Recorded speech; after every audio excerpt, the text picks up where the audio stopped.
ഓം സർവശ്രുതി ശിരോരത്ന സമുദ്ഭാസിതമൂർത്തേ വേദാന്താംബുജ സൂര്യായ തസ്മൈ ശ്രീ ഗുരവേ നമഃ. ശ്രീ ഗുരുവും ശ്രീ ശാരദയും ഗ്രൂപ്പിലെ എല്ലാ ആചാര്യന്മാർക്കും എല്ലാ സഹോദരീ സഹോദരന്മാർക്കും എല്ലാ കുഞ്ഞുമക്കൾക്കും വിനീതമായ നമസ്കാരം. തച്ചങ്കോണം ശ്രീ ഭുവനേശ്വരി ക്ഷേത്രത്തിലെ പ്രതിഷ്ഠയെക്കുറിച്ചാണ് ഇന്ന് നാം പറയുന്നത്. പ്രതിഷ്ഠ ഭുവനേശ്വരിയാണ്. പ്രതിഷ്ഠാകർമ്മം നിർവഹിച്ചത് ശ്രീനാരായണ ഗുരുദേവൻ. അതായത് വർക്കലയിൽ നിന്നും 1.5 കിലോമീറ്റർ ദൂരമാണ് ഈ ക്ഷേത്രത്തിനുള്ളത്.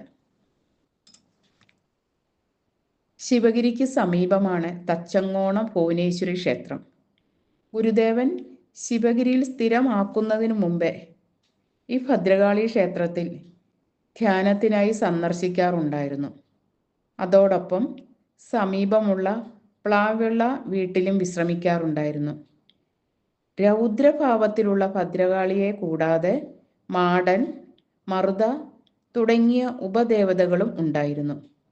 അവയെല്ലാം എടുത്തുമാറ്റി സൗമ്യയായ ഭുവനേശ്വരിയെ പ്രതിഷ്ഠിച്ചു. പണ്ടുണ്ടായിരുന്ന ക്ഷേത്രനാമത്തിലാണ് ഈ ക്ഷേത്രം അറിയപ്പെടുന്നത്. പ്രതിഷ്ഠാ തീയതി സംബന്ധിച്ച വിവരങ്ങൾ ഒന്നും ലഭ്യമല്ല. ക്ഷേത്രവും ചുറ്റമ്പലവും പരിസരവും വളരെ ഭംഗിയായും വൃത്തിയായും പരിപാലിച്ചു പോരുന്നു. ഉത്സവാഘോഷം നടത്തുന്നതിനായി നല്ലൊരു മൈതാനവും ഇവിടെയുണ്ട്. ശിവഗിരി മഠത്തിൽ നിന്നും ഏകദേശം 2 കിലോമീറ്റർ ദൂരം മാത്രമേ ഇവിടെയുള്ളൂ. എൻ്റെ വാക്കുകൾ ഗുരുവിൻ്റെ പാദകമലങ്ങളിൽ സമർപ്പിച്ചുകൊണ്ട് ഗുരുവോ